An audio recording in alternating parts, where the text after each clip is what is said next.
Hey, how you doing, Asante? I'm good. How are you? Good, thank you. Yeah, I cover the Philadelphia Eagles for SI.com, and I just want to ask you about your father. What kind of role he played in, developing you as the player you are today, and how much have you patterned your game off of your dad? Well, he was a big role in my life, and he just kind of wants me to do my own thing, learn how I learn, and just kind of be self-oriented and just do the things I want to do, and just he'll piggyback off what I want to do.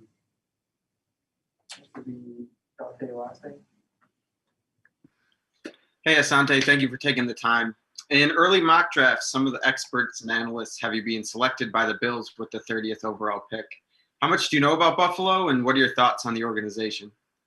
I know Buffalo has a terrific fan base, and Buffalo Bills is a great organization. I would love to play for them, and yeah, I would love to play for them.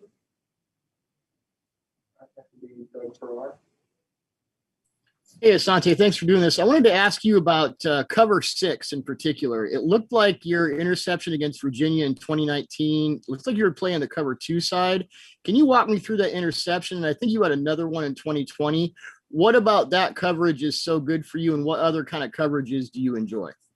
The Virginia game, Coach Barnett at Michigan State. Now he wanted to make sure we blitz the quarterback. I forgot his name, but he couldn't really throw good to roll into the left side. So we wanted to blitz him from that side and play like a cover two on the other side. And I just tried to split the defenders and make sure I stayed top down, like who was top. And I just played my technique and trusted my technique, and it came up with the interception.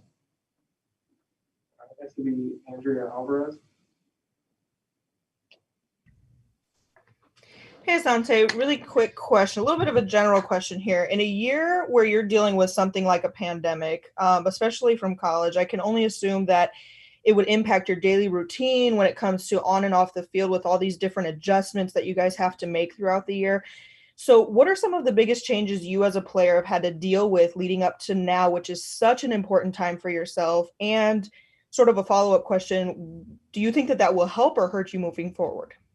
Well, I feel like going through the pandemic, it was a very different time with the COVID and all the COVID testing, wearing masks, have the social distance while in meetings, or just always social distancing and not being able to get many hands-on type of coaching throughout the spring process, and just not having spring ball. I felt like it was very tough, but I felt like mentally it made us and the team more of a family, and be able to rely on each other a little bit more. Next will be Jordan Reed. Hey, Asante, appreciate you. So the big thing out there about you right now is, are you a nickel or are you an outside guy? Of course, you have good tape on the outside. So when teams ask you, do you feel as if you can hold up on the outside? What do you tell them?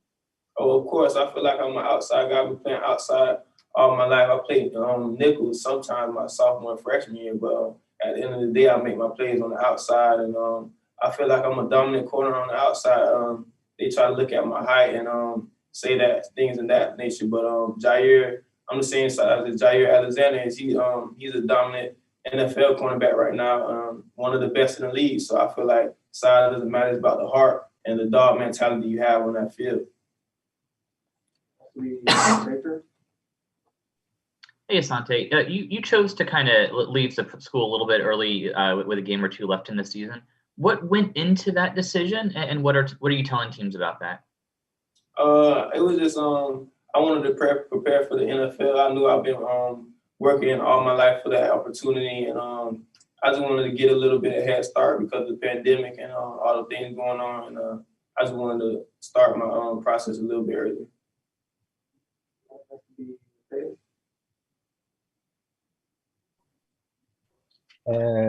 Morning, Asante, Matheus from Time Out Brazil.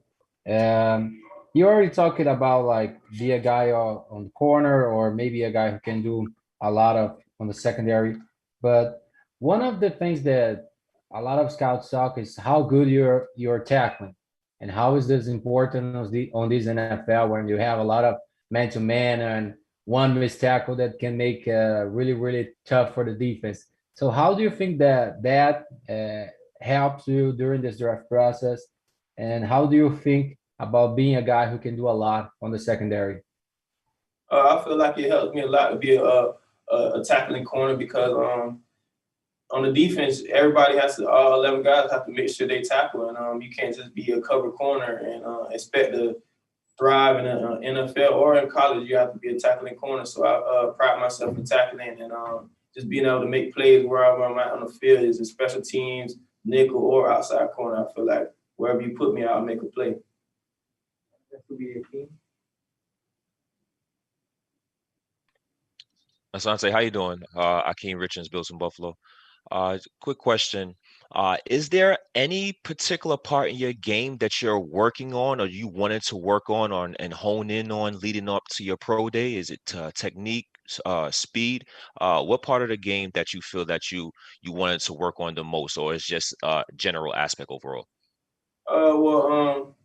Last year, Coach Norvell challenged me to be more of a vocal leader, and I always led by example my 2 years here before he came, and he just challenged me to be more of a vocal leader and bring other guys along, and I feel like that helped me with my game and being able to show guys what they're doing wrong and what I see and how that could help them, and that makes the team better. So I feel like just being more of a vocal leader. The Toronto Davenport. Yeah, Asante, you do a really good job in man coverage. What is it about your ability that makes you such a solid man corner, and how did FSU really showcase that for you? I feel like man coverage is like a dog mentality. It's like you versus me, and you're not gonna win your rep against me because I'm a dog, and I've been working hard all week, working hard all year for it. So you're not gonna outwork me throughout the week. So I feel like that leads up to the game, and FSU really brought out the man coverage in me because we played it a lot my 3 years here, and especially last year with Coach Fuller, and I just felt like the scheme was very good and be able to showcase my talents. That could be Peter Bukowski.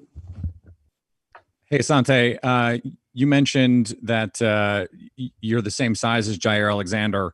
Are there parts of his game that you model yours after? And you did have a virtual meeting with Green Bay. What would it be like to play opposite him? It would be great to play opposite him. I get to learn things he sees on the field and things in that nature. But he's a dog on the field. He's a great tackler. He's a playmaker, and he looks like a stand-up guy. He doesn't take nothing, and it'll be a blessing to be able to play beside him. Phil Corella. Hey, Asante, this is Phil Corella from Overtime Fantasy. How you doing today? I'm doing good. How are you? I'm doing great, man. First, congratulations on a great career at Florida State. It's been a pleasure watching you play. And I just want to ask, what would you say your greatest strength is as a player? And what receiver in the next level are you looking forward to covering the most? Well, my greatest strength, I feel like my instincts and my ball skills. I feel like I can track the ball very well and be able to make plays on the ball wherever the ball is at. And the receiver I want to face in the NFL. I mean, it's a lot of great receivers in the NFL. Honestly, week by week, you can go against Odell Beckham, Julio Jones, Stephon Diggs. I can name a lot, but whoever I play first, that's who I want. That's what I want to make my name off of. That could be Robert Street. Yeah, Asante, I wanted to get your thought. During your time at Florida State, which guys from that used to play in the NFL helped you out as you prepare for the NFL draft? For example, like Jalen Ramsey and Deion Sanders. Did those guys help you out at all as you prepare for the NFL draft? Honestly, not really. I mean, the only person that really came back throughout the 3 years was Derwin James. I feel like Derwin James, he kind of like explained to me how things work and things in that nature. But we were a very good team, so I feel like the players didn't want to come back and see us. That could be Gonzalo Fabry. Hey, Asante here, Gonzalo from Argentina. I want to ask you, what do you remember of this past years at the Florida State program? What is your best remember of those years? Last year, I would say the North Carolina game, it was a big upset. Guys had us getting beat by 21, 28 points, and just being able to experience that win with my teammates, the seniors that never really won a big game like that. It was just a great feeling, and I wish it could have been a lot more. Next will be Chris Hardell. Hey, Asante, thanks for taking my question. I know you grew up in the NFL, which your father was there for 11 years. What did he show you in day-by-day process of being a professional? You know, you were probably in the locker room a lot with him. You know, what did you see? He just try to let me do my own thing and just try to let me make my own journey and just it just helped me a little bit throughout the way.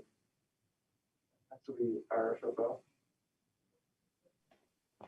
Asante, throughout your time at Florida State, the coaches, all the different coaches, complimented the way you were able to focus on getting better even when things weren't going well for the team overall. What have you seen? What did you see towards the end of last season? And what did you see when you went out to practice yesterday that makes you feel like the team's headed in the right direction?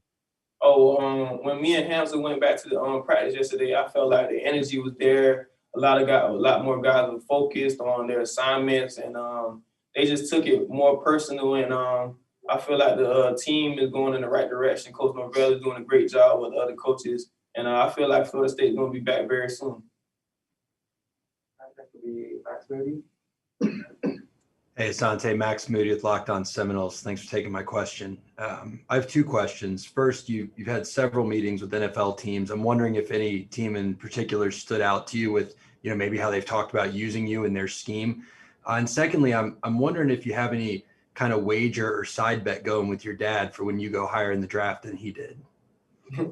Well, I've been talking to a lot of teams, honestly, probably mostly like the NFL, the whole 30 teams, but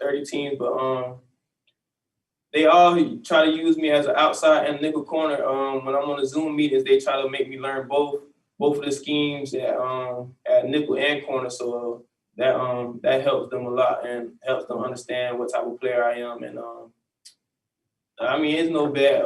He just want to see me do good. All right, we'll go back to Doug Farrar. Hey, Asante, you've got some good reps against receivers who might be 4 or 5 inches taller than you, might outweigh you by 20 or 30 pounds. What are your keys for covering bigger receivers consistently?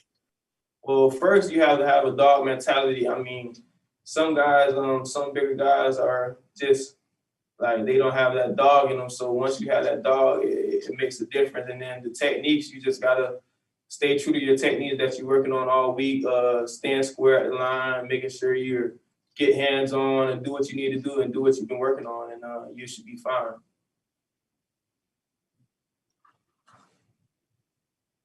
All right, thanks, Asante. All right, thank you.